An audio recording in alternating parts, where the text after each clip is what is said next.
Buddhang saranang gacchami, Dhammang saranang gacchami, Sanghang saranang gacchami, Dutiyampi Buddhang saranang gacchami, Dutiyampi Dhammang saranang gacchami, Dutiyampi Sanghang saranang gacchami, Tatiyampi Buddhang saranang gacchami, Tatiyampi Dhammang saranang gacchami, Tatiyampi Sanghang saranang gacchami.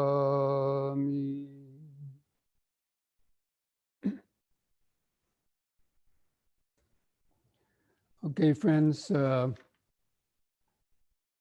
the topic we're going to be discussing tonight is on the topic that I covered on Sunday on my Dhamma talk on last Sunday, on the Paticca Samuppada and Samsara, and how the Paticca Samuppada, the 12 links of dependent origination, plays the predominant role in the process of samsara, which means perpetual wandering. And we mentioned in that talk that there are two levels of the samsara, or the cycle of births and death. One is the external birth and death, which is the common understanding. And over the 3 lifetimes, from the past life connect to the present life when you die connects again to the future life. But tonight I want to read the suttas, and I hope some of you were able to read the attachment with the suttas that I have selected. But if not, I want to read them anyway, because you know, I like people to hear the way the Buddha actually talked, you know, or at least from the Pali Suttas we have an idea of generally how the Buddha kind of delivered his discourses, got his message across, and so a lot of it, you know, is, you know, you don't hear about in other teachings. So anyway, this is, you know, the Paticca Samuppada is translated as dependent origination, and the 12 links of dependent origination. So the Buddha is in Savatthi, and he's addressing the monks. He said, "Monks, I will teach you dependent origination." And what, monks, is dependent origination? With ignorance as condition, the volitional formations arise. With volitional formations as condition, consciousness arises. With consciousness as condition, name and form arise. With name and form as condition, the 6 sense bases arise. With the 6 sense bases as condition, contact arises. With contact as condition, feeling arises. With feeling as condition, craving arises. With craving as condition, clinging arises. With clinging as condition, becoming arises, or existence. With becoming as condition, birth arises. With birth as condition, aging and death, sorrow, lamentation, pain, grief, and despair come to be. Such is the origin of this whole mass of suffering. And then that's called the forward order. And then he goes on to say, but with the remainderless fading away and cessation of ignorance comes a cessation of volitional formations. With the cessation of volitional formations comes the cessation of consciousness. And so on back through the all the rest of the links to with the cessation of birth, aging and death, sorrow, lamentation, pain, grief, and despair all cease. Such is the cessation of this whole mass of suffering. And this is what the Blessed One said. And elated those monks, delighted in the Blessed One's words. So this kind of in the straightforward is the straightforward formula for the dependent origination. So it has a forward order and a reverse order, how suffering builds up, and then how it comes to cease, being the reverse order that we'll look at a little bit later. Now, I want to read another sutta that is almost identical in the 12 links that I just had read, but it goes in to define those 12 links, a definition of them.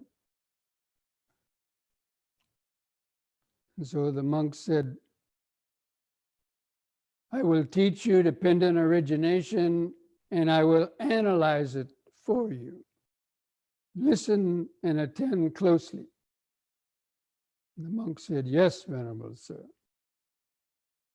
And so the Buddha says, and what monks is dependent origination? With ignorance as conditioned volitional formations come to be. So he simply repeats verbatim, word by word, what I had just read in the previous sutta. In the forward and the reversed order. But then he goes on to analyze it. And he says, and what monks is aging and death?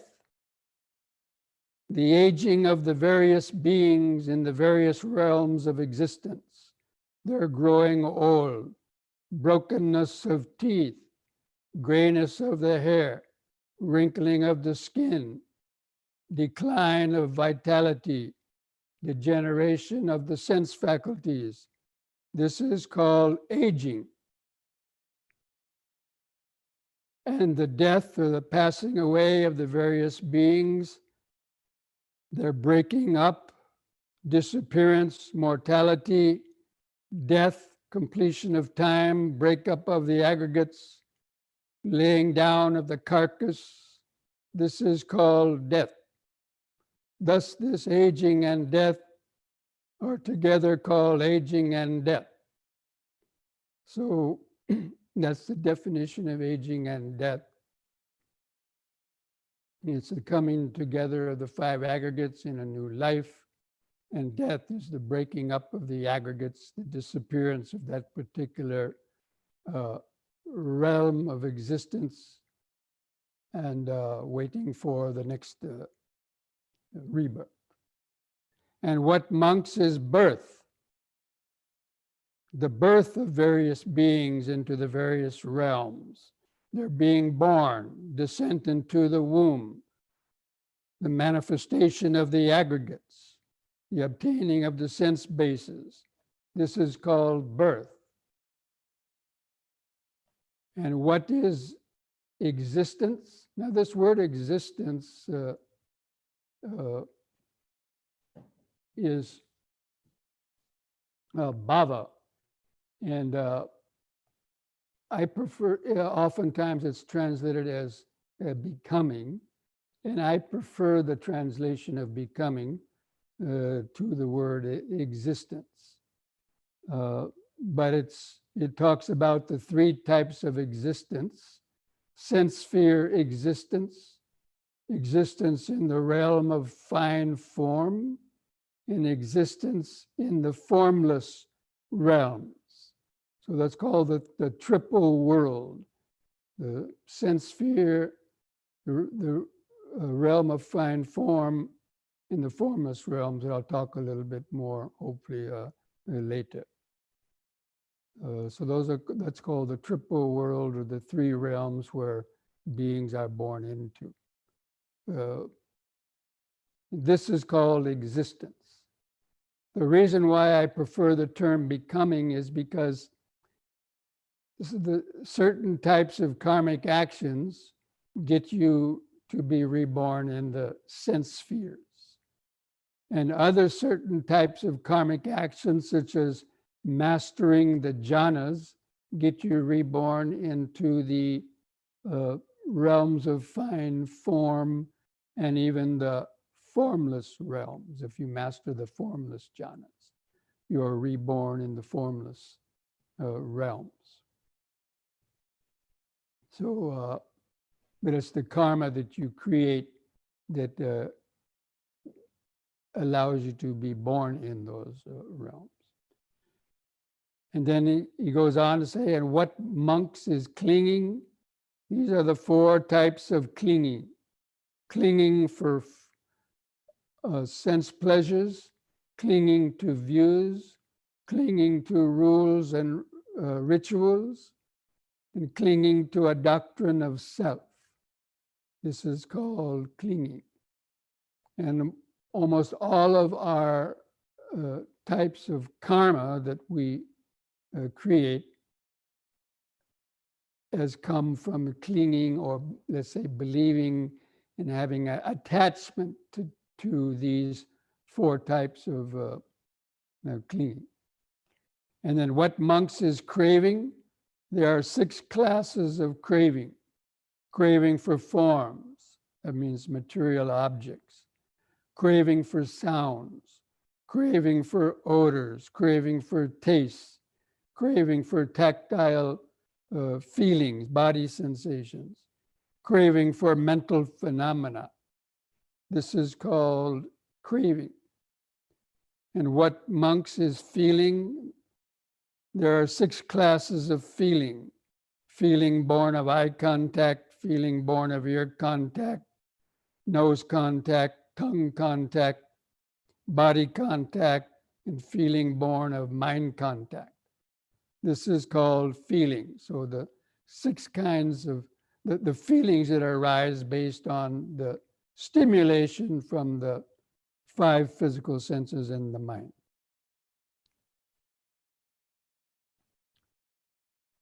And what monks is feeling? Again, there are 6 classes of feeling. Feeling born of eye contact, ear contact, nose contact, tongue contact, body contact, and mind contact. This is called feeling. And what monks is contact? There are 6 classes of contact. Contact with the eye, ear, nose, tongue, body, and mind. This is called the contact. And what are the 6 sense bases? They're the eye base, ear base, nose base, tongue base, body base, and mind base. This means these are the sensitive nerve endings connected to the sense organs that actually transmit the sensory impingement, let's say, of sound. That ear base picks up those initial vibrations and transmits it to the mind where it is cognized. And what monks is name and form? Feeling, perception, volition, and contact is called name. Name means it's the mental process of naming an object. It's called name and form because, let's say, if you hear a sound, That's just the sound vibration. But because of these the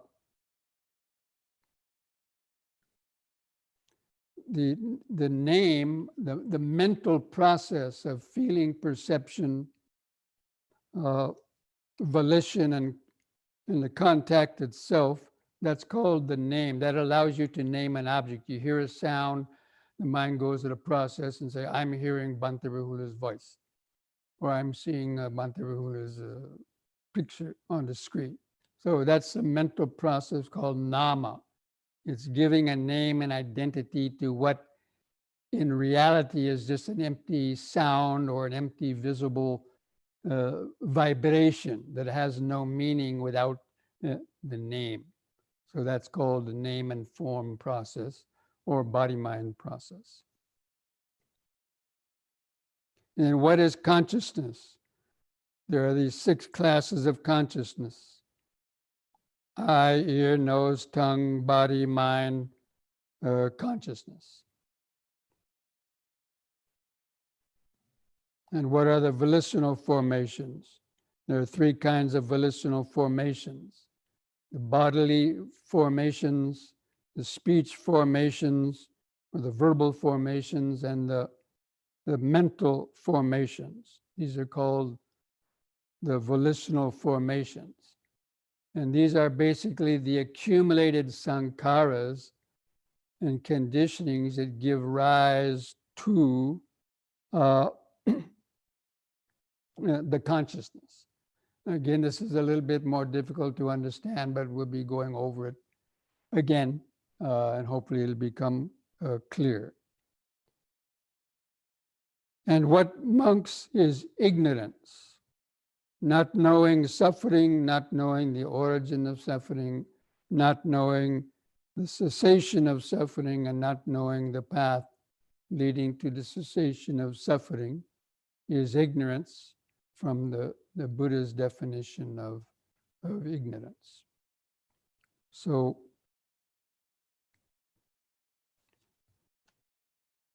and then he says, with ignorance as condition, the volitional formations come to be. And he goes through the Paticca Samuppada again, but understanding what each of those things mean. And it takes a lot of study to kind of get the connection of there. So it takes a lot of reading over and over again, and also especially studying what those things mean and the importance, what the important role each of those plays. And I think I talked about that last Sunday in my Dhamma talk. So if you missed the Dhamma talk this last Sunday, then you can go on to YouTube or on our Lion of Wisdom website or my blog and look up the June 28th Dhamma talk, where I'm talking about this as a Dhamma talk and explaining these things perhaps in a little bit more detail. Because right now I'm just reading the suttas. Now, this next sutta, and then this next sutta, the 2 ways. What are called the wrong way and the right way. I've already talked about that. So he tells the monks, monks, I will teach you the wrong way and the right way. Listen to that and attend closely. Yes, sir, the monks replied. And what, monks, is the wrong way? With ignorance as condition, the volitional formations arise.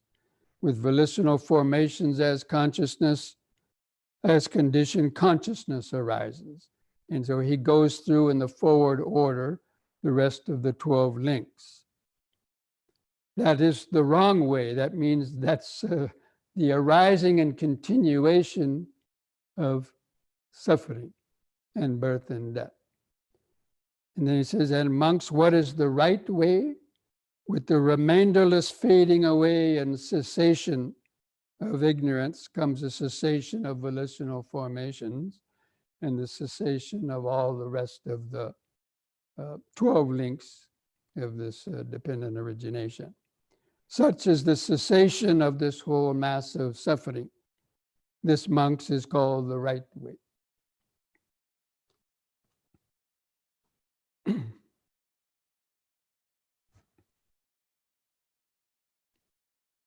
Now you can, if you have your readouts, you could be reading those as I'm reading that here. But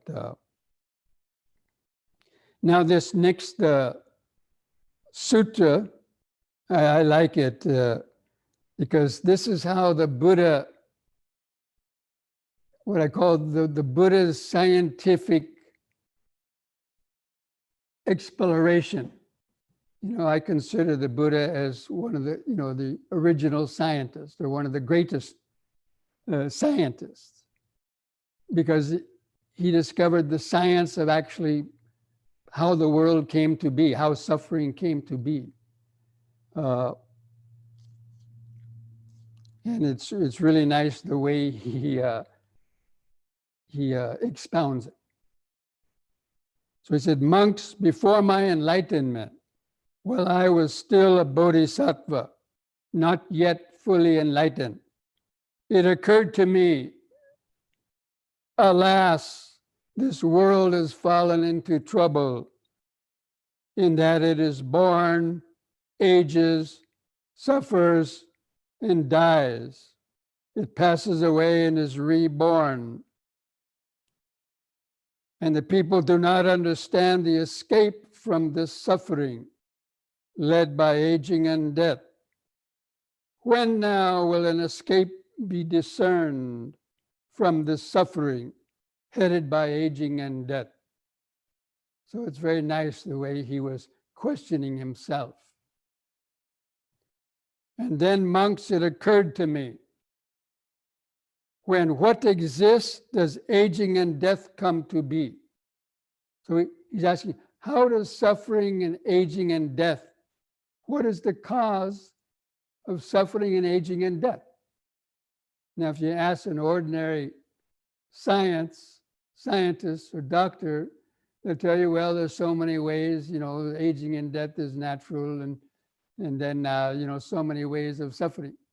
But the Buddha, even goes a step further. And then through careful attention, there took place in me a breakthrough by wisdom. When there is birth, aging and death comes to be. Aging and death has birth as its condition. It's so wonderful. To me, that's so wonderful, What is the cause of suffering and death? It's birth. Who cares if you died by cancer or so many other types of diseases or auto accidents, bitten by a snake? The fact is that you were born, right? Because everything that's born is born through karma, and it's going to die according to the karma at a certain time and place. So really, birth is the cause of suffering, aging, and death. And then he goes on to say, then, monks, it occurred to me, when what exists does birth come to be? What's the cause of birth? Then by careful analysis and tracing things back, he discovered birth is conditioned by existence. Birth comes to be. Birth has becoming. Again, I prefer to use the word becoming as its condition. That means because of the accumulation of karma from the previous life, that was the cause of this birth. And because we were born, it's natural we're going to have aging, suffering, and death. And so he goes back in the same way. He traces that back.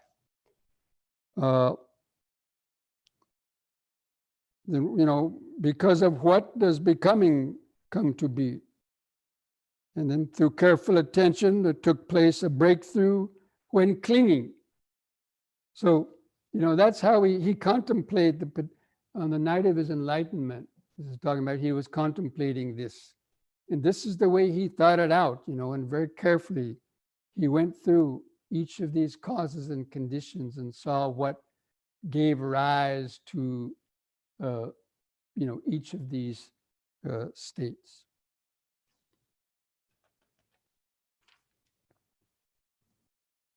And so he goes through the whole 12 links to the Paticca Samuppada.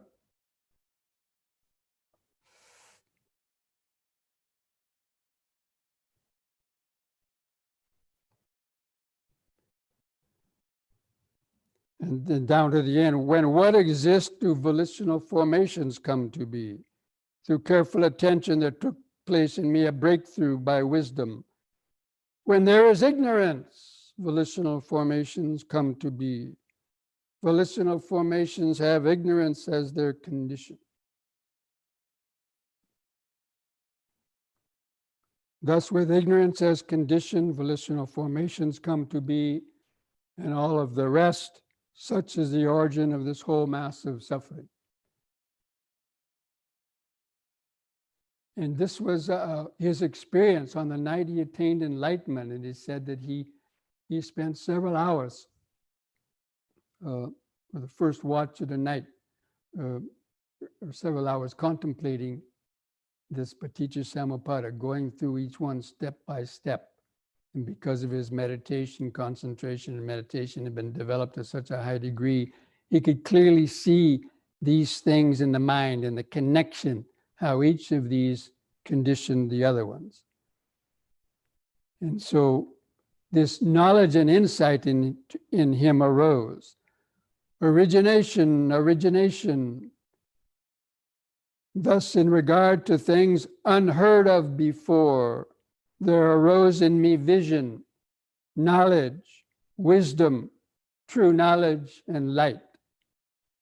So that was his, in his contemplating and investigation of Dhamma, using Dhamma Vichaya, using his thinking process, coupled with his deep jhanic level concentration and mindfulness, he could clearly see these connections.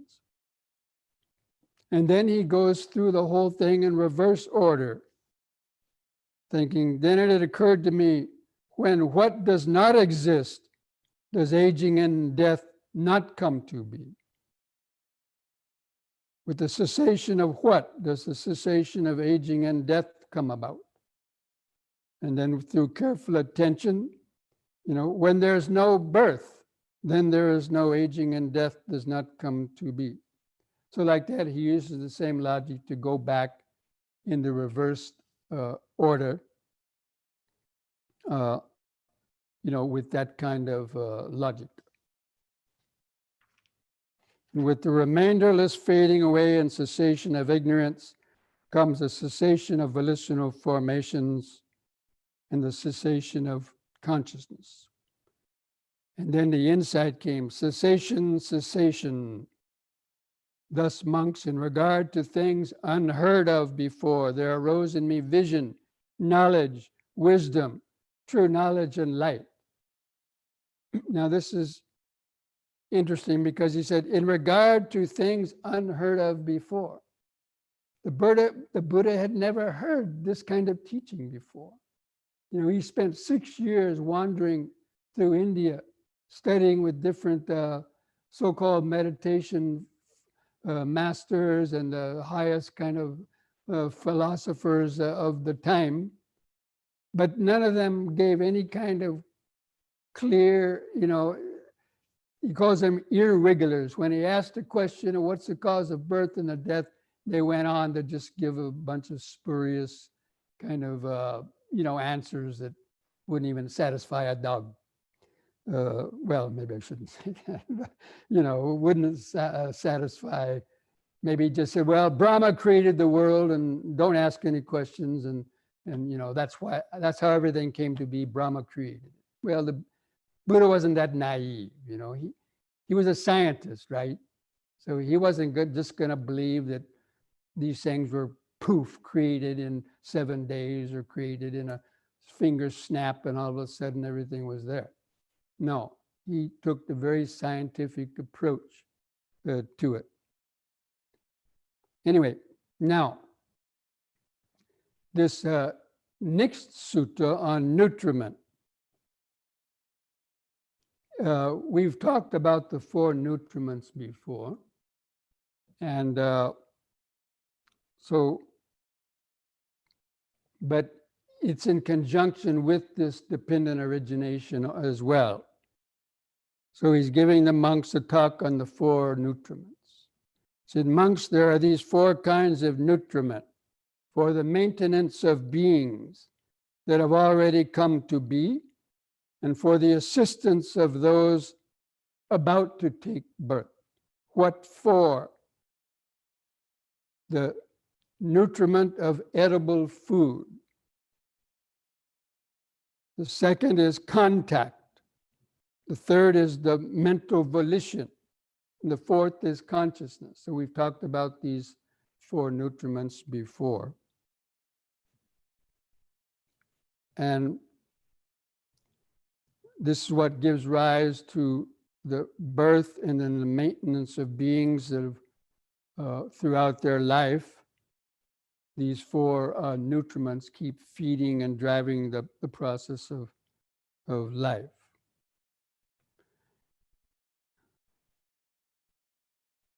And then he goes on to say, these 4 kinds of nutriment have craving as their source, craving as their origin. They are born and produced from craving. So he's teaching the dependent origination kind of in the middle, using the 4 nutriments. So the 4 nutriments have craving as their source. And what is the craving? What's the source of craving? The craving has feeling as its source. What is the source of feeling? It has the contact as its source.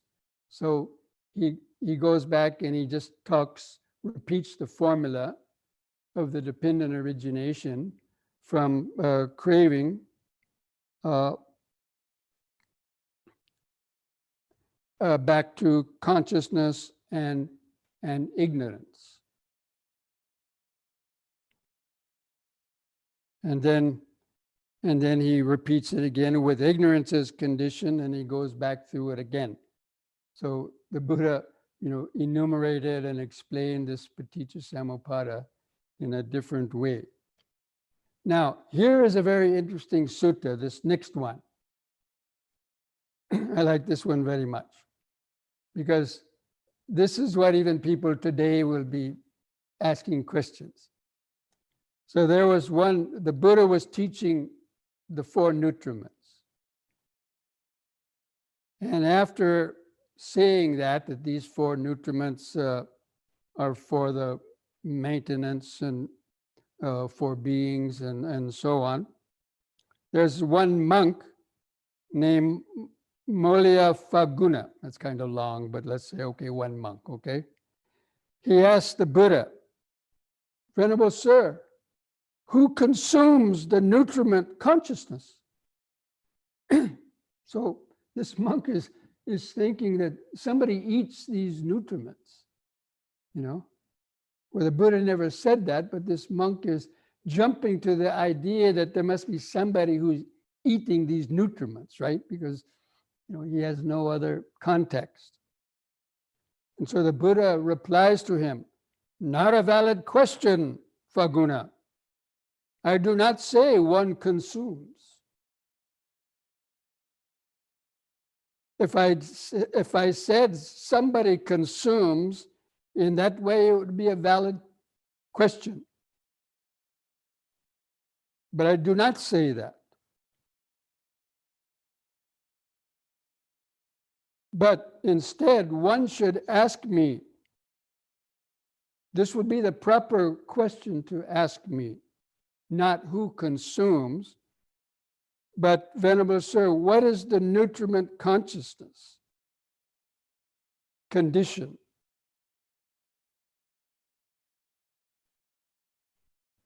this would be a valid question.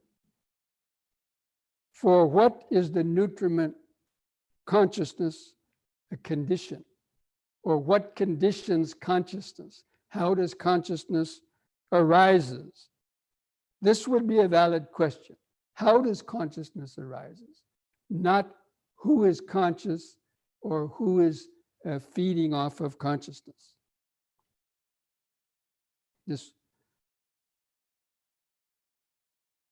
And to this, the valid answer is the nutriment consciousness is a condition for the production of future renewed existence.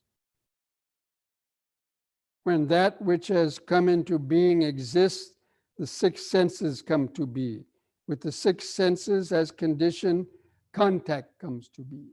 So again, he's entering the Paticca Samuppada. He's using these different questions of these monks to tie it into the Paticca Samuppada. So in terms of, how does the nutriment of consciousness, what is the condition for that? And it's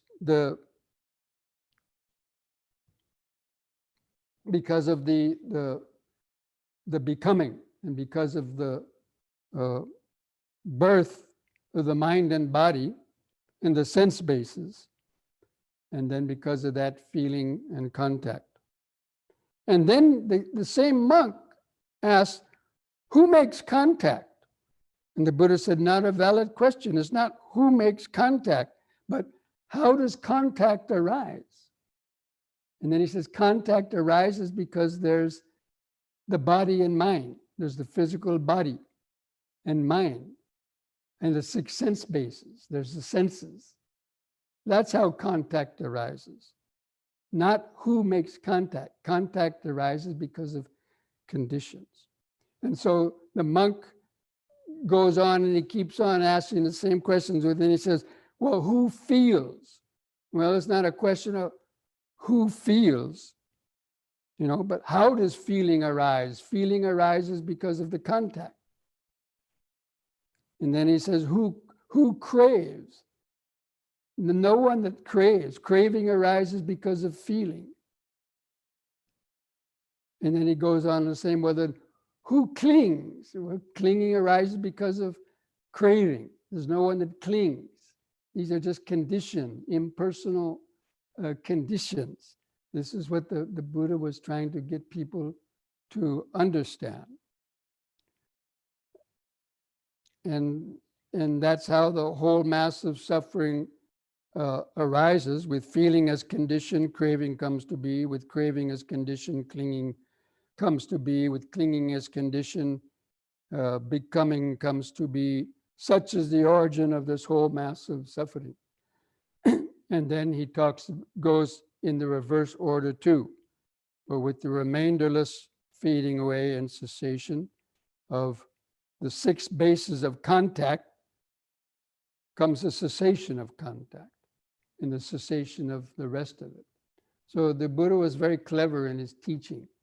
And whenever somebody was asking him some kind of question, he could kind of, key in these various points or explain the dependent origination in these different ways to try to help somebody understand the question.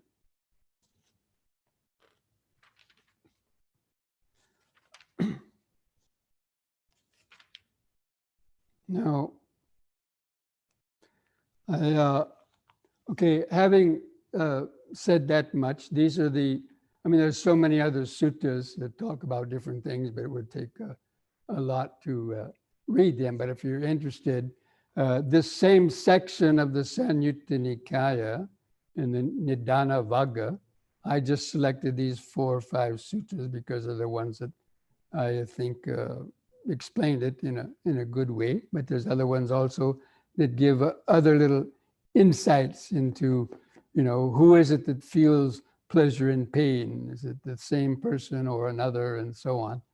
We may talk about that in some other sutras. But before we finish, I wanted to also go over to another section on the samsara.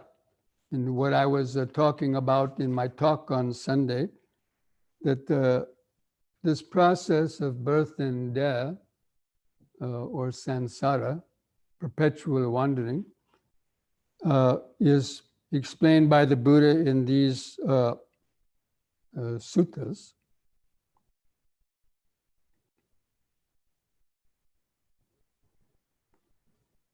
And the Buddha said, monks, this samsara is without discoverable beginning, is without any known beginning.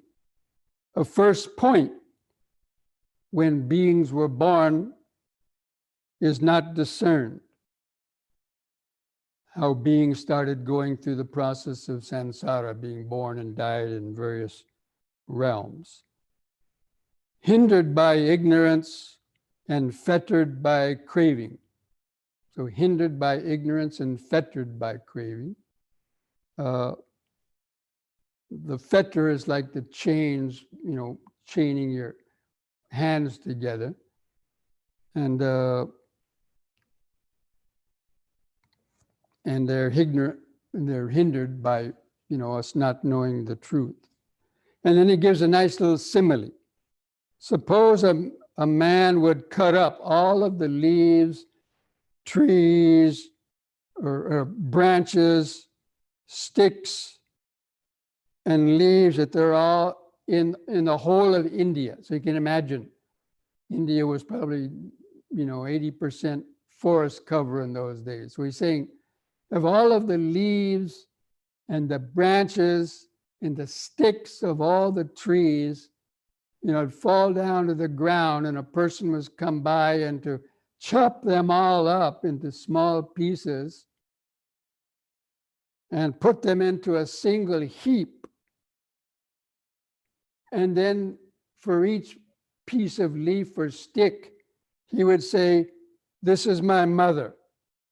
And another one, this is my mother's mother. This is my grandmother. This is my great-grandmother. This is my great-great-grandmother. And the same thing in other sutras, you say the same thing for the father. This is my father, my father's father. And he would go back, and then he would say, the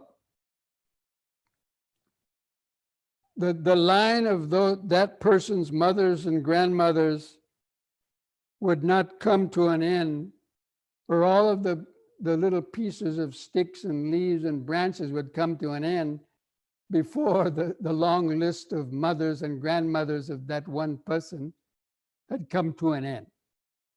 And there's another simile which he talks about the sand in the Ganges River, or you can imagine the beaches. So if you went to all the beaches on the Pacific coast or the Atlantic coast or in Brazil, every grain of sand, if you were to, pick out each grain of sand, all those grains of sand would be used up before having come to the end of all the different lifetimes that one had existed in samsara. And then he says, so monks, a first point is not discerned of beings roaming and wandering on, hindered by ignorance, fettered by craving. For such a long time, monks, you have experienced suffering, anguish, and disaster, and swelled the cemeteries. It is enough to experience revulsion towards all the formations, all these causes of birth and death. It should be enough to become dispassionate towards them, enough to become liberated from them. And then he gives another simile. He says the same thing. The first point of the suffering is not discerned. And if all the tears, he said, what do you think, monks? Which is more, the stream of tears that you have shed as you have roamed and wandered on through the long course, weeping and wailing because of the death of your relatives, or when you other types of pain and suffering, that all those tears would fill up the four oceans.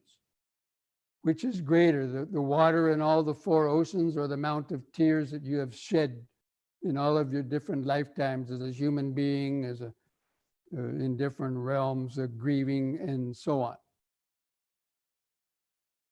And he said that the amount of water in the oceans is little compared to the amount of tears. And he also gave the same simile about blood.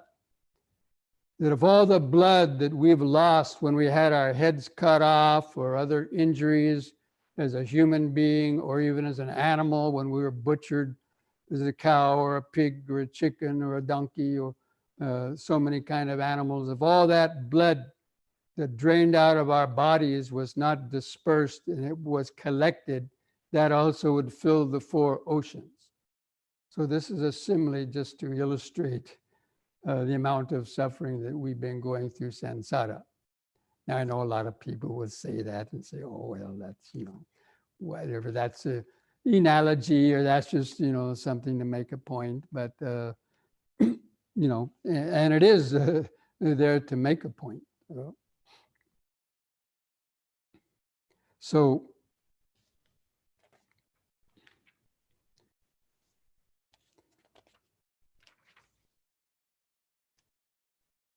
and then this other sutta called the stick. Monks, this samsara is without discoverable beginning.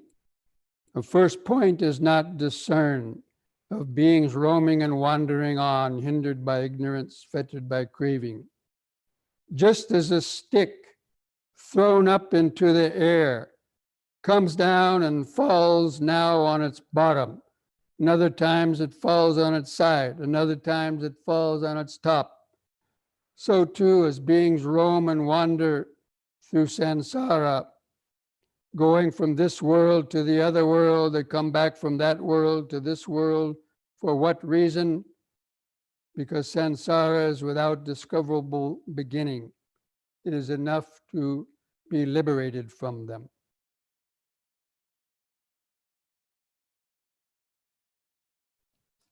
And then this one of the bones, again, like with the blood, if all the bones of all the bodies that we've had as a human being, or bones as we had in different animal bodies throughout this whole realm of samsara, if those bones were not turned into dust, if they were collected into one pile, they would be higher than the Himalayan mountain range.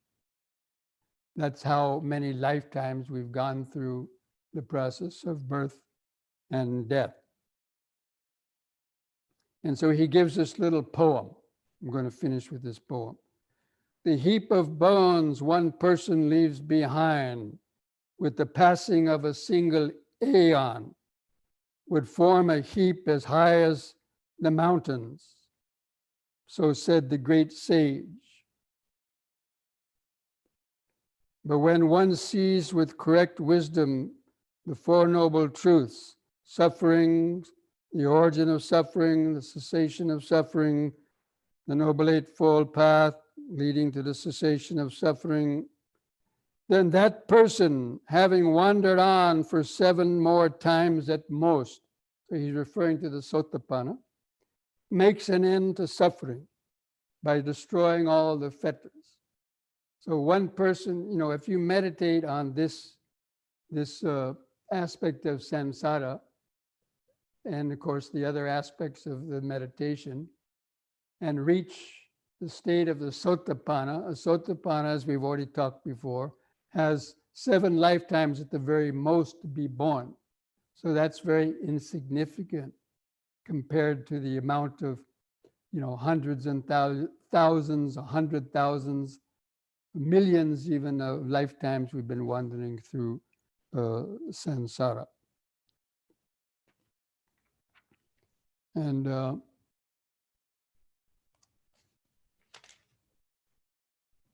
just there was one more I was going to.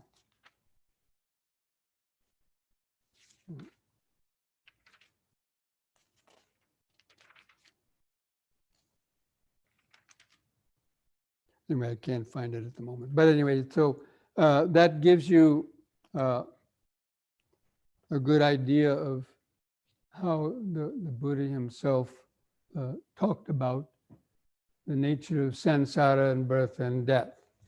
Now, of course, there are some people, even some modern Buddhists or some others that, have even questioned the idea that, is this idea of lifetime to lifetime rebirth, that the Buddha didn't teach that.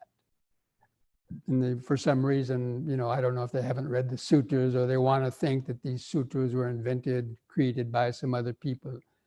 But anyway, people can think anything they want. But there's so many suttas that talk about this process of samsara, and the idea of karma and so on is also connected, that we're reborn in those various realms according to the karma that we've accumulated. And we'll talk more about that later on. But I just want to, this evening to read those suttas and how the Buddha explained the process of samsara. Oh yeah, and there was another one about how long is an eon. The time in the Buddha's day was measured in aeons of time. In that, in one aeon of time, we've existed, hundreds and thousands of lifetimes. And then a monk asked the Buddha, how long is an aeon? Or eon, A-E-O-N. The monk asked the Buddha, how long is an eon? He says, it's not easy to determine how long is an eon, but I'll give you a simile. How long is an eon? Let's say if you had the Himalaya mountains stretched across North India, and then you had a bird that had a piece of silk cloth in the beak of the bird. And once in 100 years, the bird would fly by the Himalayas, and that piece of silk cloth would rub against the mountain in, one little spot, and then, it would fly away. So once in 100 years, the bird touches the mountain with that cloth. He said, well, that mountain will be worn away before an eon would be finished. So, if you can imagine that, it's long. And he said, samsara is hundreds and thousands of eons of time. This idea of the beginningless time, the length of samsara has been going on, hundreds and thousands of eons of time. So it just gives you some idea. Now, if people want to break that down, of course, you could say, well, even science or, whatever, they believe that this earth is 5 billion years old. And so if you wanted to break that down in time, you could say, well, 5 billion years. And, if a person, had a lifetime of 80 years, how many times could they be born over and over again in 5 billion years? And, it might give you some idea. Anyway, I don't want to belabor that thought. Anyway, now if anybody has any questions or any chats come up from that, we'll look at these.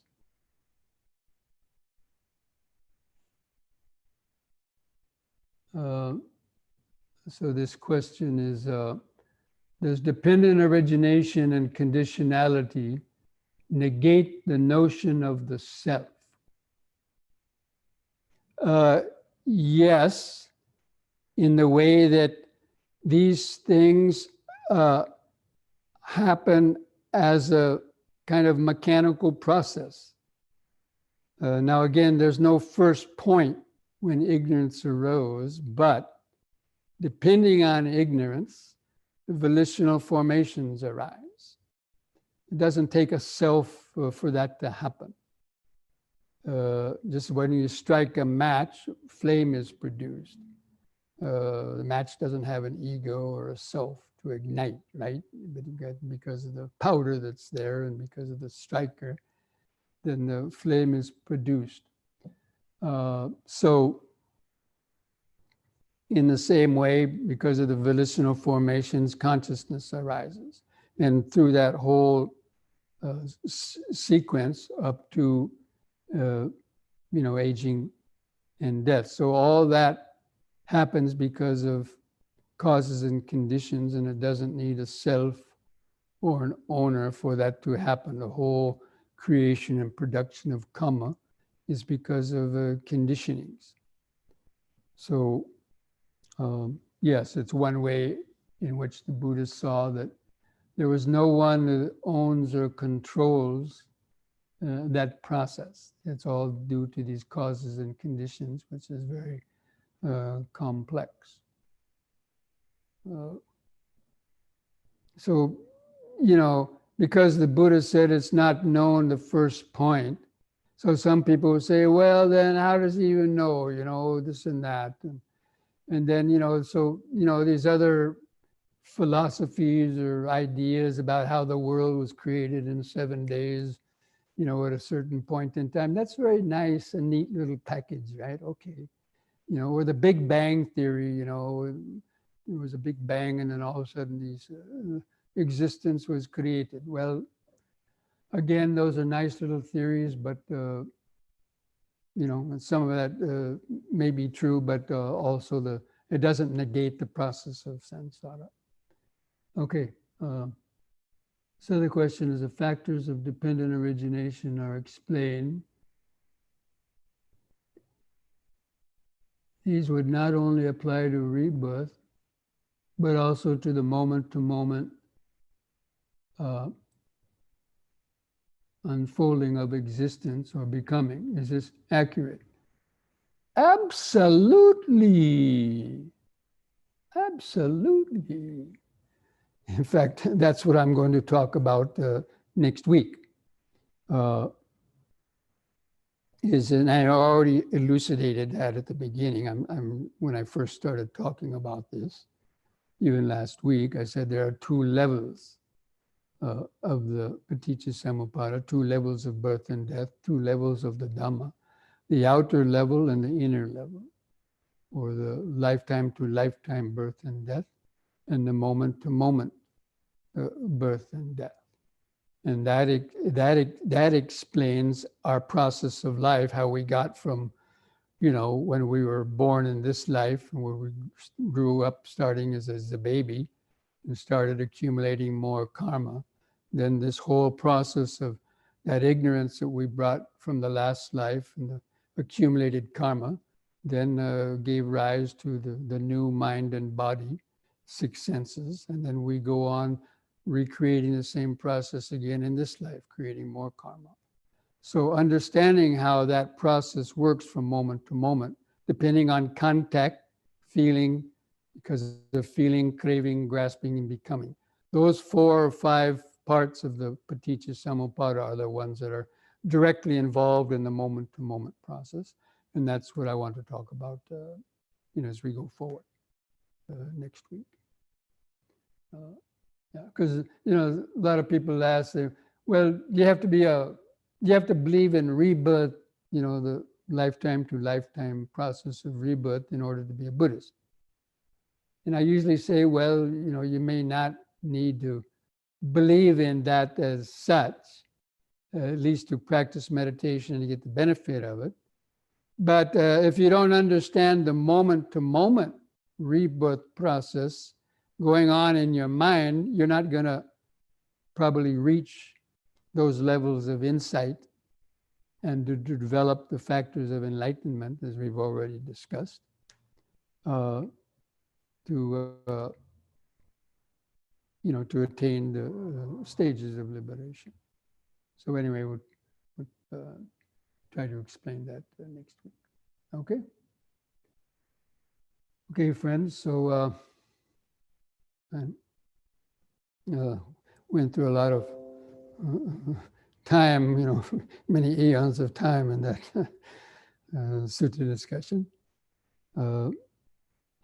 But it's also, helpful to reflect that, again, the idea of rebirth helps to explain why there's so many differences in human beings and so on. And that's due to the karma that people have been accumulating in this long process of samsara. And everybody is, distinctly unique in that sense. Not everybody's equally karmically. And some people don't like to hear that, but anyway, that's that's another issue. Okay, so we're going to stop here and take a few minutes break to use the restroom, take a drink of water, then we'll come back and do a few stretches and then have our meditation practice. Okay, so take a few minutes break. Activate the body sensations. Hopefully you'll be able to keep the mind grounded in the body for the meditation practice. So just first of all, just feel your feet pressing the floor. Just relax the shoulders. Feel the arms and hands hanging at the side. Then begin taking some deep, slow breaths. Expanding the abdomen, rib cage, and upper chest. Hold the air in the lungs for 3 or 4 seconds if you can. And feel the relaxing contractions of the out breath. Feeling the last bit of air go out of the lungs. And the next in breath.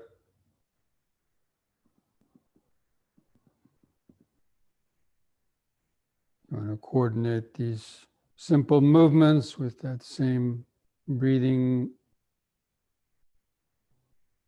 Repeating each one 3 times.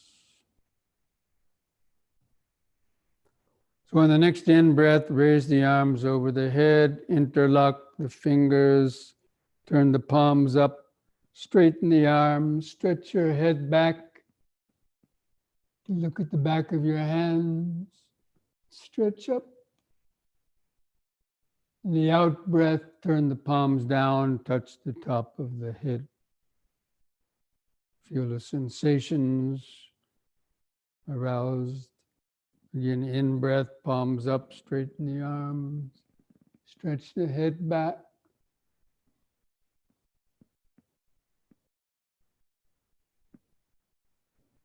Out breath, touch the top of the head.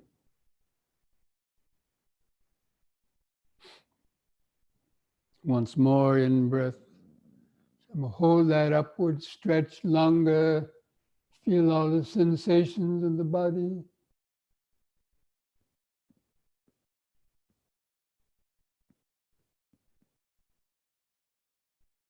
Now release the fingers on the out breath, arms back to the sides. Relax. Feel that increased tingling sensation, energy vibrations in your arms and hands.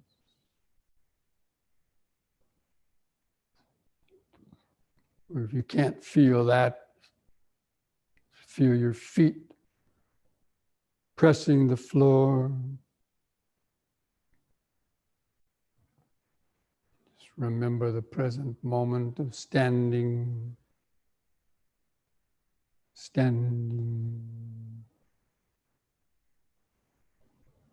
standing. Just letting go of your thoughts. Just let the thoughts come and go in the back of the mind. Keeping the feeling of the body in the front of the awareness.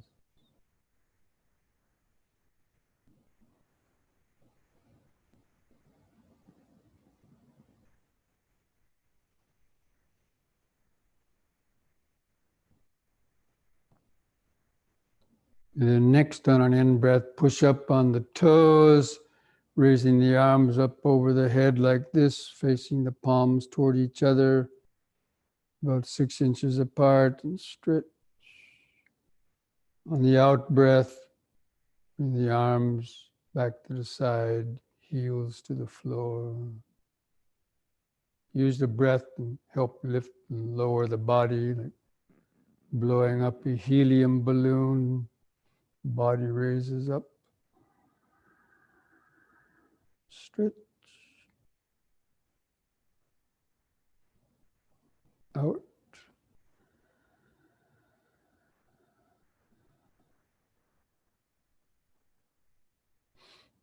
Once more, in.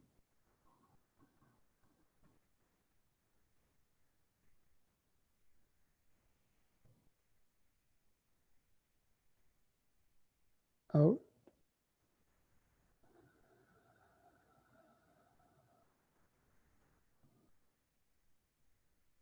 Relax. Feel those increased body vibration sensation.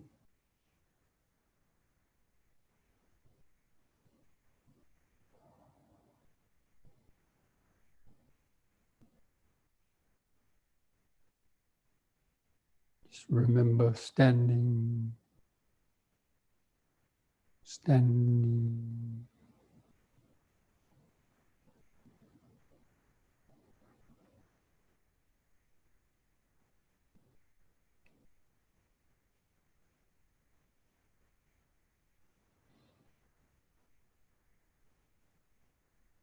Next, we'll do a side bending using both arms at the same time. So in the next in-breath, raise both arms up. Try to keep your fingers and arms straight, close to the head. On the out-breath, bend over your right side as far as you comfortably can. Feel it stretch in the side. In-breath, lift up. And the out-breath, the other side.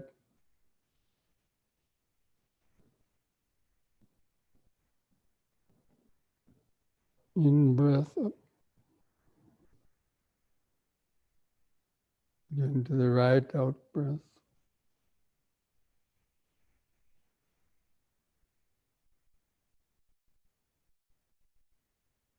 In,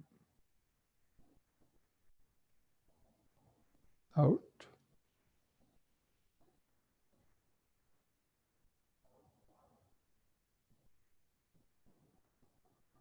Once more to each side, out-breath.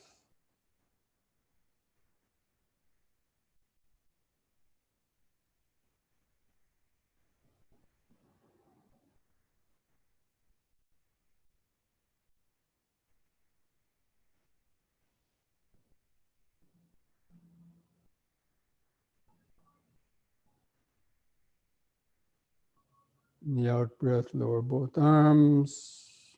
Relax. Just keep feeling the sensations, physical vibration.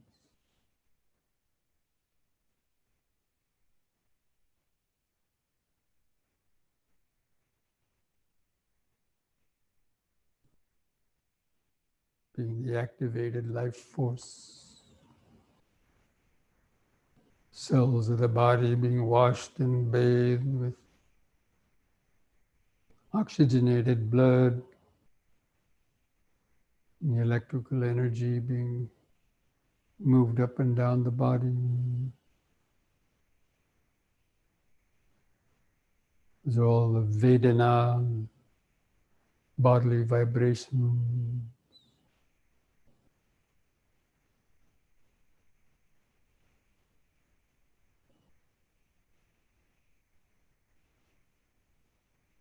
The contact produces the feeling.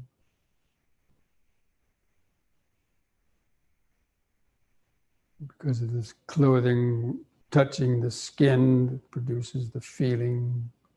that sensation that you feel, clothing touching the skin, producing a feeling, painful, pleasant, and neutral feeling. Okay, one more exercise, the head turning. On the in-breath, turn your head to the right as far as you comfortably can. And look over your right shoulder. The out-breath, turning 180 degrees back to the left. Look over the left shoulder.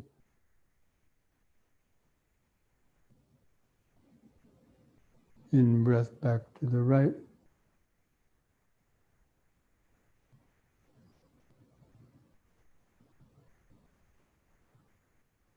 Out-breath left.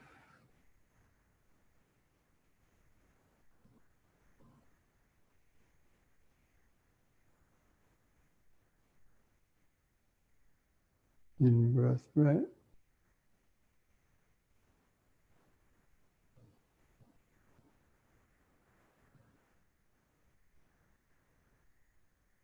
Out-breath left.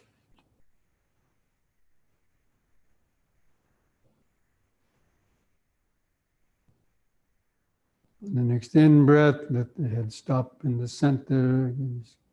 Keep the eyes gently closed, just mentally to feel that increased aliveness in the body.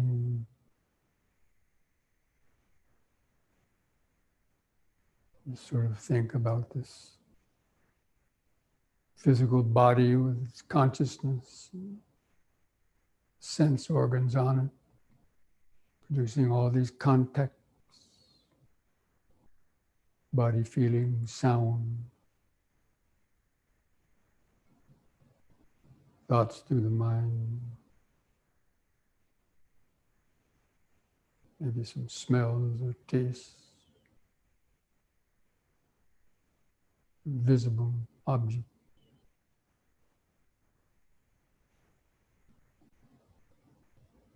Because of the six senses arises the contact. Dependent on contact arises feeling.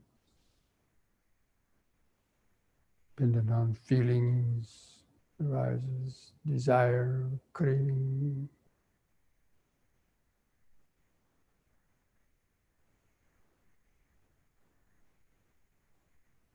You can directly see that if you watch very closely.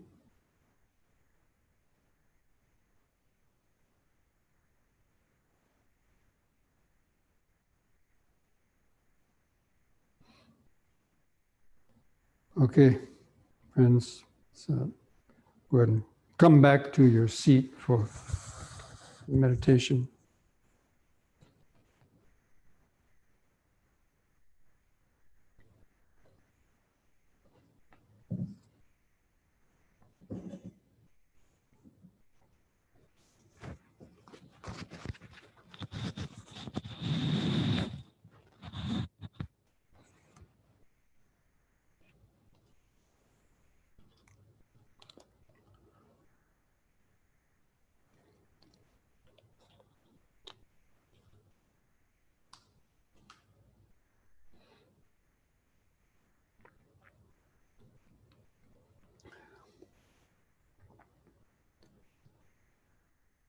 As before, I'm going to be just try to get comfortable on your meditation seat. Try to sit with the straight back and the head in a straight line. Adjust your hands, either one on top of the other in the lap or resting on your legs. Gently close the eyes. Just feel all that weight of the body pressing down on the buttocks and the feet under the body. Just feel that earth element of the hardness, the flesh and bones pressing the floor.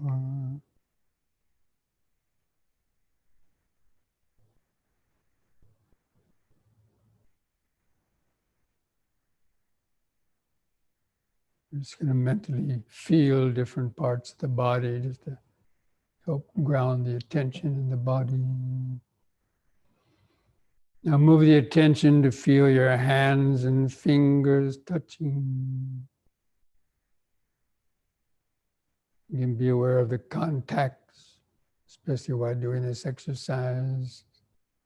Pay attention to the contact and the feelings, sensations generated by the contact. And any thoughts about them.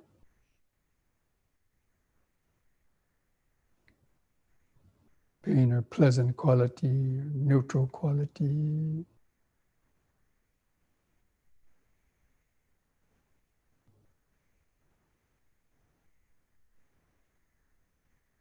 Relax the shoulders, feel the weight of the arms hanging from the shoulders, feel the clothing touching the skin of the shoulders, upper arms, chest.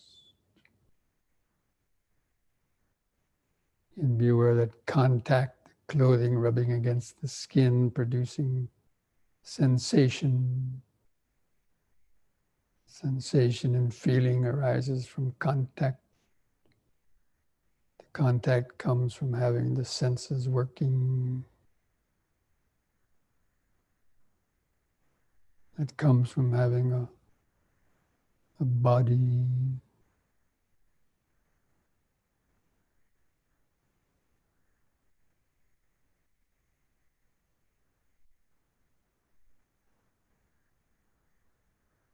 Now feel your head balanced on top of the neck. Or feel the sensations on your face. Or feel where the lips touch together. Contact of the upper lip to the lower lip produces a sensation.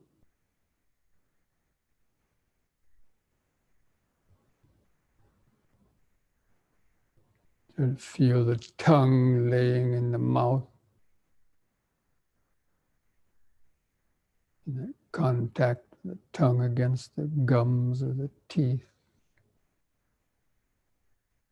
Producing contact, feeling.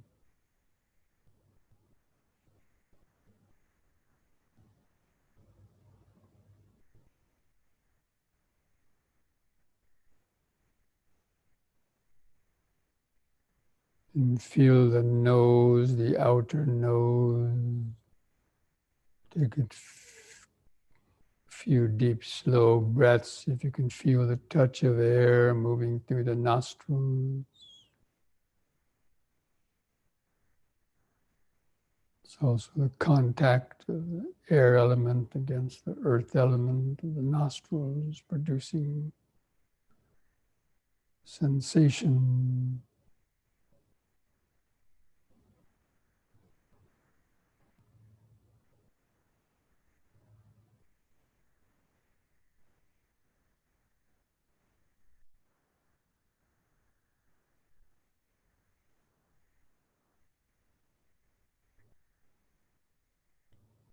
Now feel the eyes and the socket, and the eyelids stretched over the eyeballs.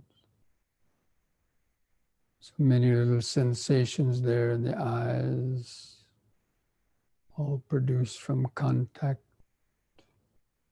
because of the sense bases, the sensitive nerves in the eyes gives rise to contact.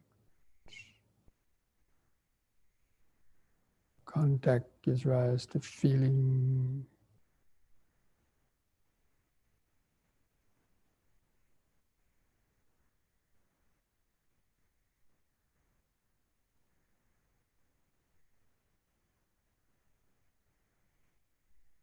See any color or patterns behind the eyes, there might be craving or desire for those. Because of feeling, desire arises, craving.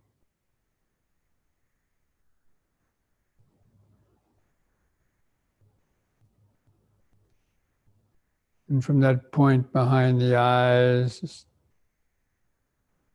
allow the awareness to kind of expand a little bit to feel the outline of the sitting body.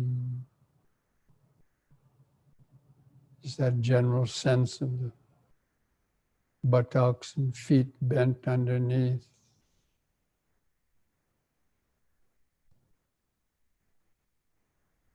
The arms and hands at the sides, or in the middle. And the head balanced on top.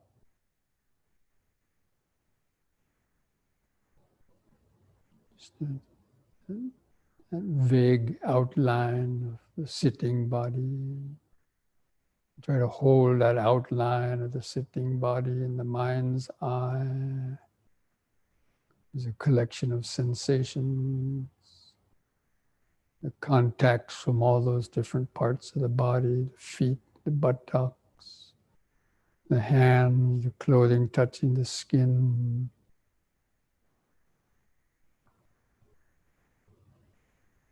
The head, all these contacts producing sensations, feelings, also the perceptions, the aggregate of perception, recognizing which each place, part of the body, a name or a label, it's perception. Any thoughts about it, the mental formation.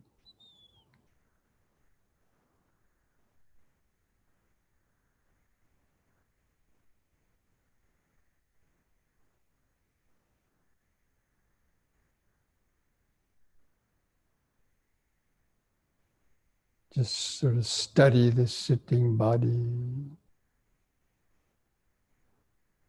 Try to make those connections to see this process. Because you have a body, the sense organs are working, contact arises, consciousness arises with feeling, pleasant feeling, painful feeling, unpleasant feeling, neutral feeling, any perceptions or thought. It all happens by itself, really.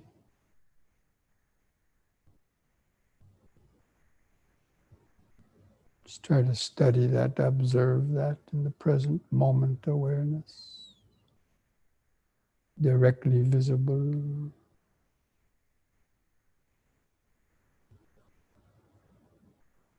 Inviting one to come and see. You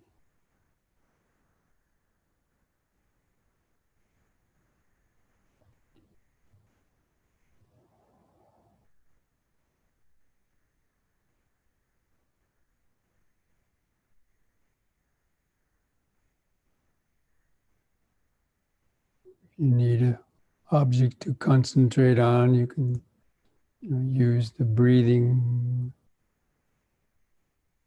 develop that mindfulness of breathing, where you already have good awareness.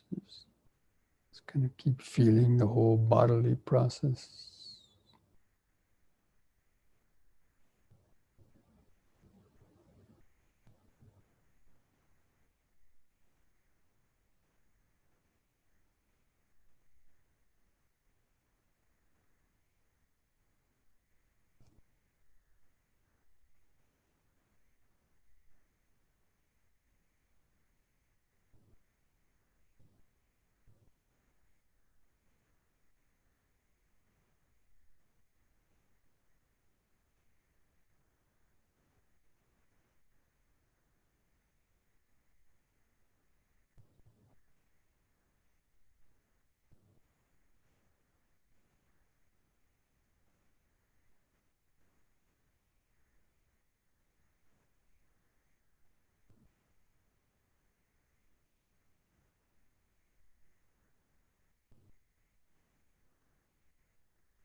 Stay awake, alert, moment by moment.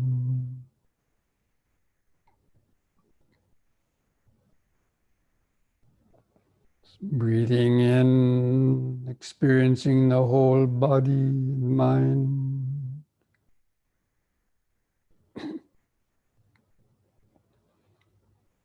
Breathing out, feeling the whole body and mind.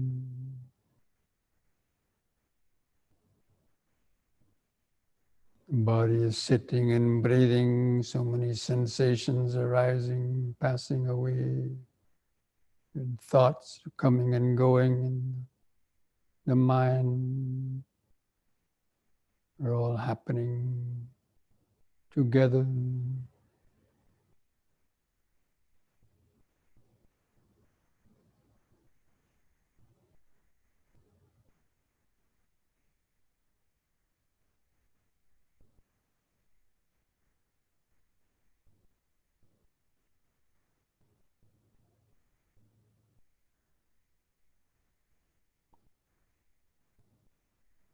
Our whole life revolves around particular contacts that are continually arising through the senses, taking your mind in so many different directions.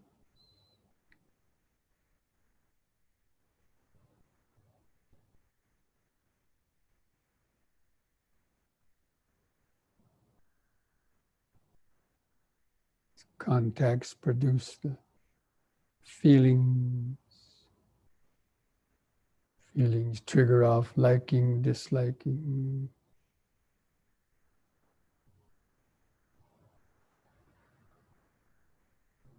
Liking, disliking triggers off clinging, planning, scheming, how to get what you want or not, and deciding what to do, making decisions, volitional formations, creating karma,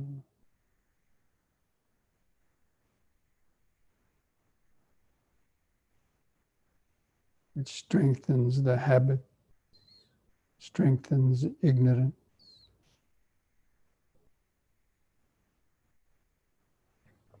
strengthens the idea of me and I.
there's too many thoughts, my mind is drowsy, come back and do some deep, slow breathing to get re-grounded, connected in the body, present moment.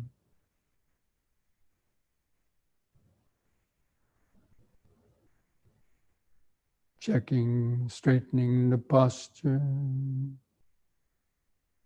to help stay alert.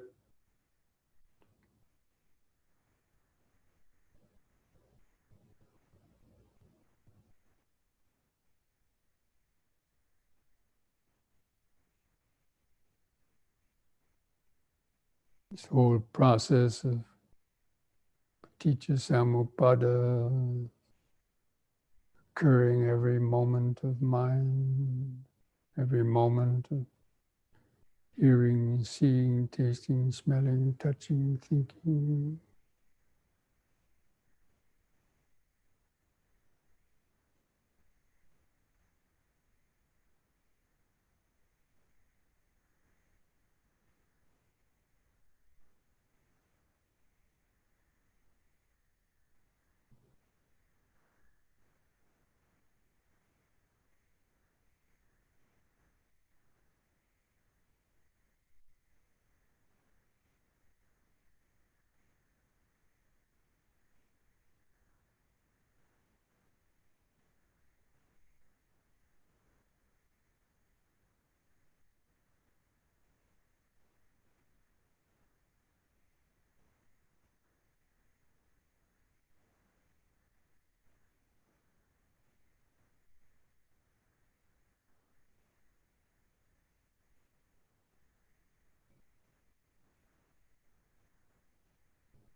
Breathing in, sitting, breathing out, sitting. Sensations come and go. Thoughts come and go. Cycle of mind-body process comes and goes.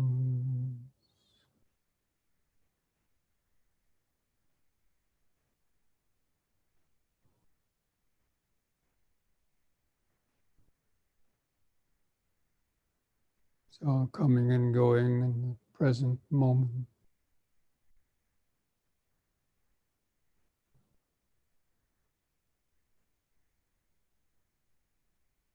Only when the mind is grounded, centered in the present moment can one clearly observe this process.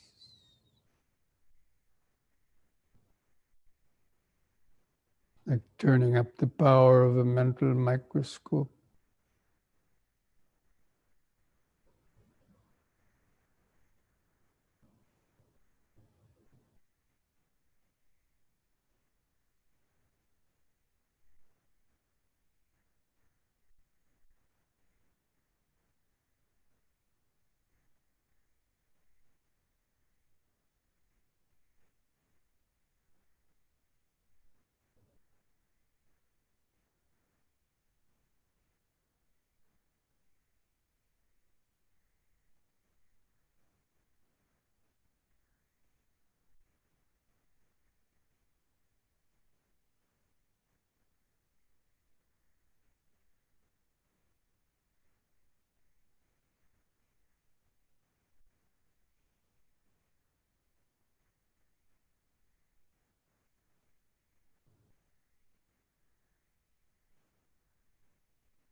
Stay alert, moment by moment.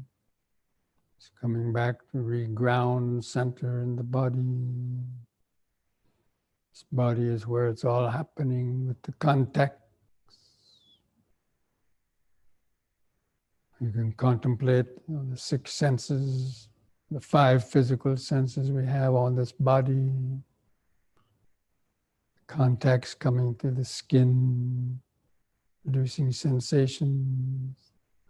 Contacts coming through the ear, sounds you're hearing, producing feelings, perception, smells, tastes, visible objects, and all the thoughts that arise based on those, the mental contact.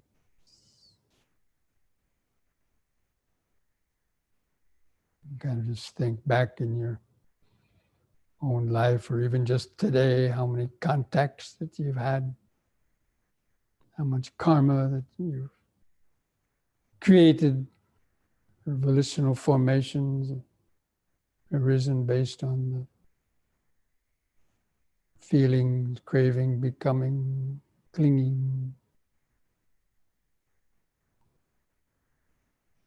And any suffering arise because of the becoming.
Where did all these volitional formations come from?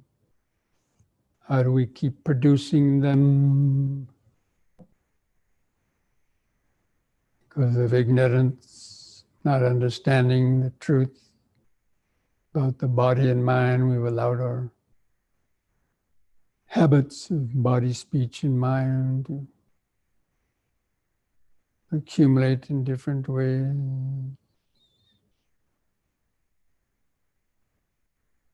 Getting caught up in all kind of habit patterns, attachments, aversions, likes, dislikes. Creating the whole gamut of emotion, mental states.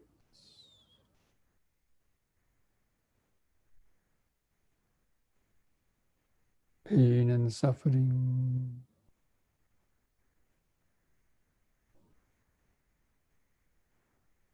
Which which then generate more ignorance and volitional formations, strengthen ignorance and volitional formations that keep on churning I consciousness and reacting to the contacts, creating the karma, craving, grasping, becoming, and the suffering.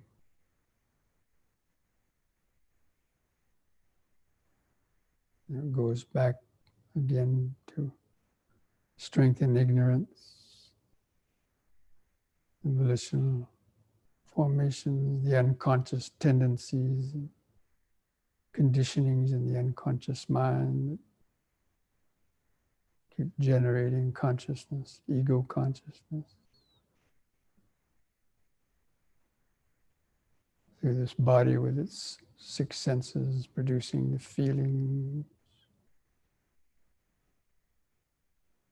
generating more craving, grasping, becoming, karmic action.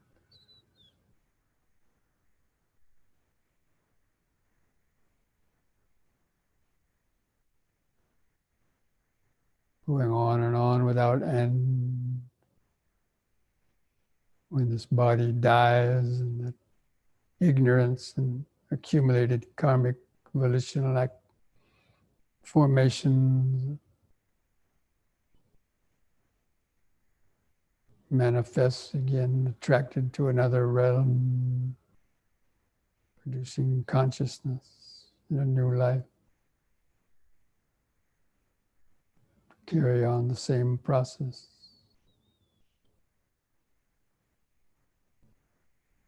Over and over and over. The process of samsara, perpetual wandering of the mind, seeking pleasurable sensation, seeking revenge,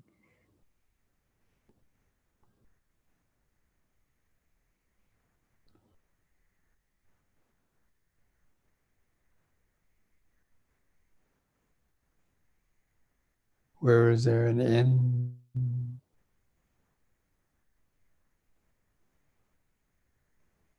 With the cessation of ignorance, the volitional formations gradually decrease. With the weakening of ignorance, the weakening of volitional formation.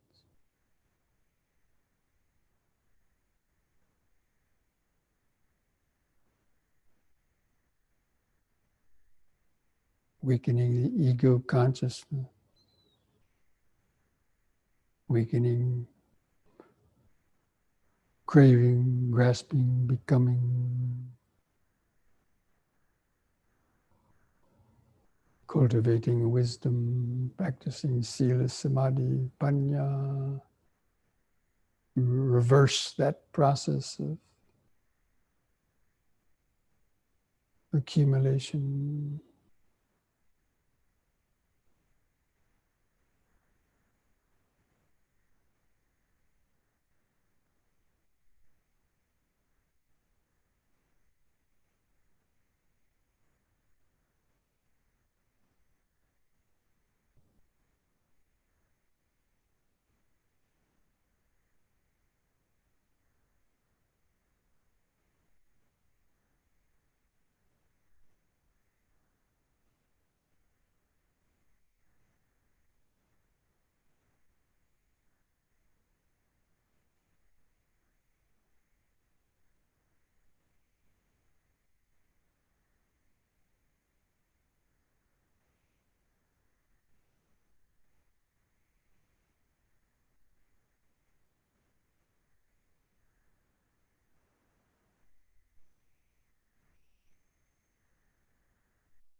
So to end this meditation, I'm going to go through the Paticcasamuppada, recite the Paticcasamuppada in English. See if you can sort of follow it step by step with your reflecting on each of those. Dependent on ignorance arise the volitional formation. Dependent on the volitional formations arises consciousness.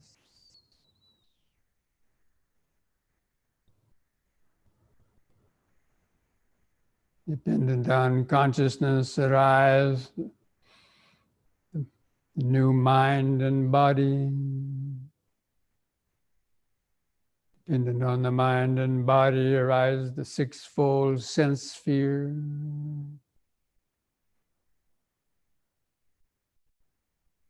Dependent on the sixfold senses, the contacts arise. Dependent on the contacts, feelings arise. Dependent on the feelings, craving arises.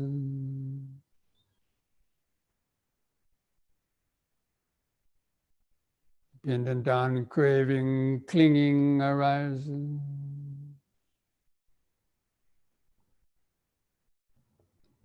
Dependent on clinging, becoming arises, karmic action.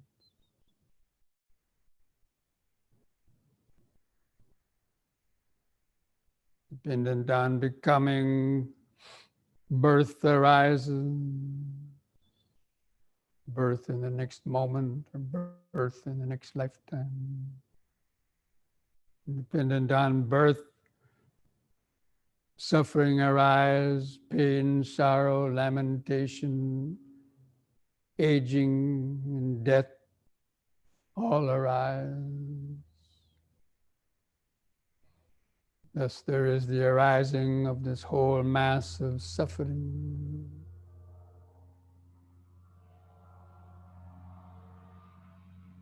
But with the development of insight, the practice of the Eightfold Path, gradually ignorance ceases. With the cessation of ignorance, the volitional formations cease. With the cessation of the volitional formations, consciousness ceases, the ego consciousness.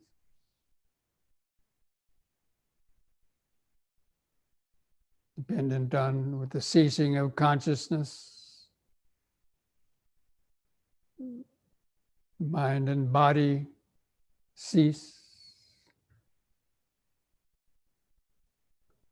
The ceasing of the mind and body, or name and form, the sixfold senses cease.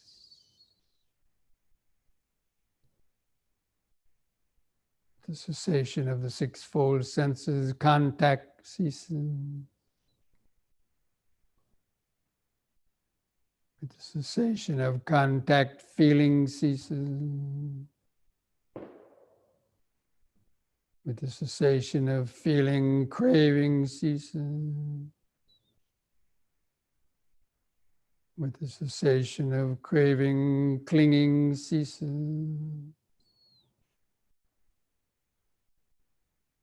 With the cessation of clinging, becoming ceases. With the cessation of becoming, birth ceases. With the cessation of birth, aging and death cease. Sorrow, lamentation, pain, grief, and despair all cease.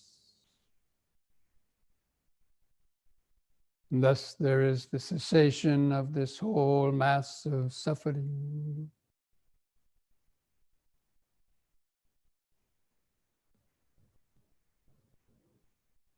Now recite the Buddha's famous first words when he came out of his deep meditation. morning of his enlightenment.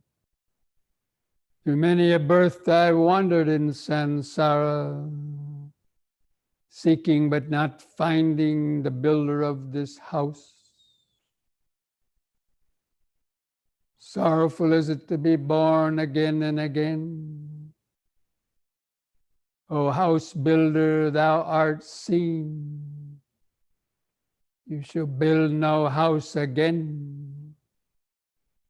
All thy rafters are broken. The ridgepole of ignorance is shattered. The mind has attained the end of craving. The mind has reached the end of suffering.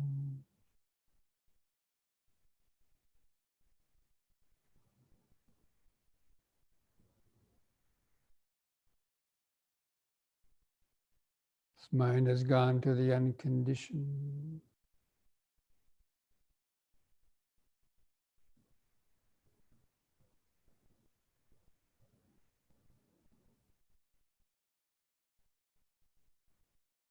Achieved is the end of craving, of suffering.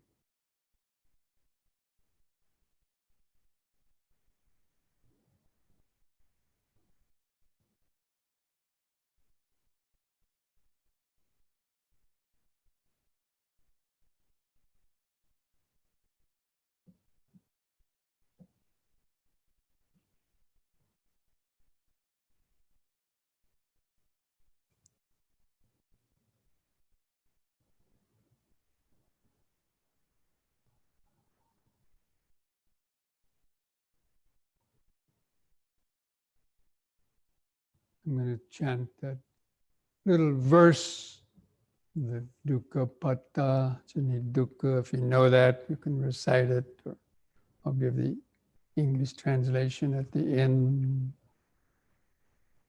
Dukkha patta chani dukkha bhaya patta chani bhaya. Soka patta chani soka hontu sabbi pipani no.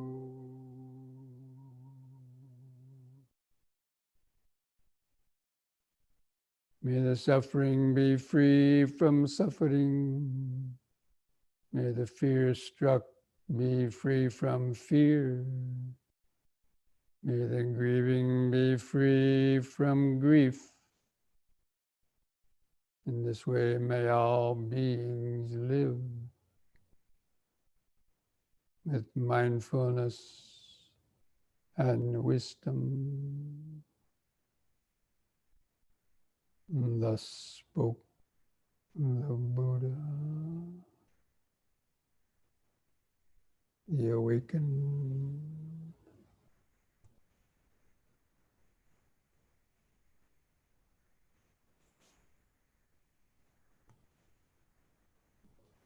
So we can end with chanting the word sadhu 3 times slowly with the breathing, in breath.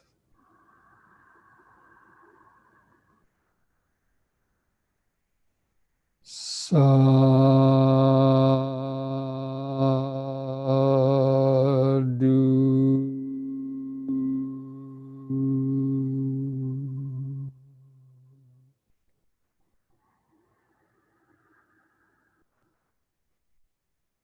Sadhu.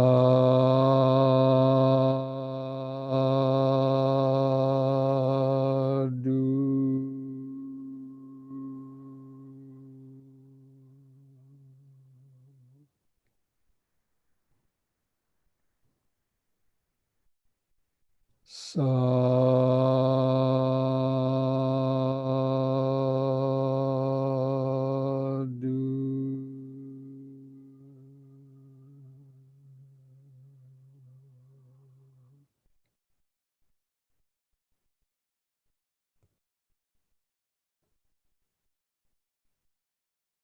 Now take one more deep breath and stretch the head back. Arch your lower spine, hold it a few moments.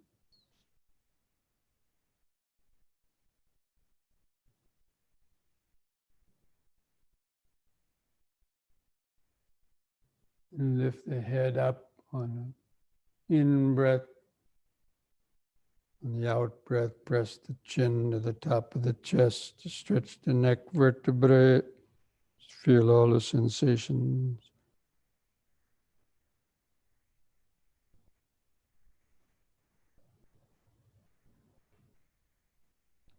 Lift the chin up level on the in-breath.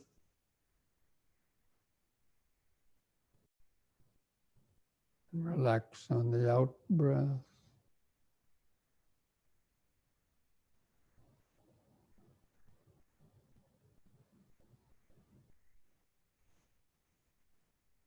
Okay, friends, so I hope you're able to follow along that meditation. And see, that form of meditation, it combines, the direct experiencing, the mindfulness of concentration, the direct experiencing of the awareness, but at the same time incorporating this reflection of the Dhamma. But you're reflecting on what you're directly observing. It's not abstract, so much abstract thinking, although there could be a little bit of that. But it's, that, what is called the Chintamaya Panya, and the, investigation of Dhamma. That's one of the factors of enlightenment. That helps us to develop the kind of detachment so that we're not so reactive to what is coming through the senses, and therefore we can develop deeper levels of concentration and mindfulness and insight. Okay, so anyway, I hope that you can, continue to maybe reflect on these, and especially when you're meditating and certain situations come up when it can be very clear, yes, you can see that contact and how the mind immediately grasps that feeling, that painful feeling or pleasant feeling, and how that triggered off some kind of grasping, whether it's in your meditation or whether it's during your day, things that are happening in the day and so on, even grasping your thoughts, you hear the news about this and that, and the mind has attachments or aversions to its beliefs or opinions, whether political or anything else. And, the mind clinging on to this idea that these people are foolish or these other people or whatever. And we can see that just it gets the mind caught up in these clinging to opinions and creates, it strengthens these volitional formations, that the more you give into these thoughts and so on, that's what strengthens, that what goes from becoming, it goes back to the beginning to increase the ignorance and the volitional formations. So it's not really abstract thinking, this paticca samuppada. We have to try to see how that is operating. And in this way, the Dhamma becomes very, visible here and now, and inviting one to come and see the exploration, the observation of this paticca samuppada. As I mentioned, next week we're going to be talking about the moment to moment. I mentioned little bits about that now, but it's a little bit more complicated to understand. Anyway, friends, all the best. Have a nice week, and we'll see you again.